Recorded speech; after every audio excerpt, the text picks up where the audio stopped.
মাননীয় প্রধানমন্ত্রী, সম্মানিত সভাপতি ও উপস্থিত সুধীবৃন্দ, ইহার চেয়ে হতেম যদি অনেক কিছুই তো হতে ইচ্ছে করে, কিন্তু বাবার অত্যাচারে কি কোনো কিছু করার বা হওয়ার সত্যিই জো আছে?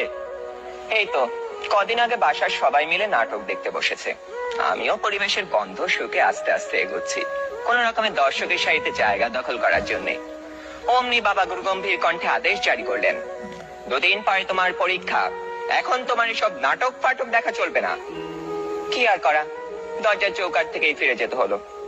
যেতে যেতেই শুনতে পেলাম নাটকের ছেলেটি তার বাবাকে বলছে, আমি এবার পরীক্ষা দেব না। ইস, আমি যদি এমন করে বলতে পারতাম, এই নাটকের ছেলেটির মতো হতাম। কিন্তু এ তো শুধু নাটকেই সম্ভব। যদি দেশের প্রধানমন্ত্রী হই, তবে সবার আগে এই পরীক্ষা ব্যবস্থাটা তুলে দেব। এরই মধ্যে একজন বন্ধু ইশারা করলো, এনেছি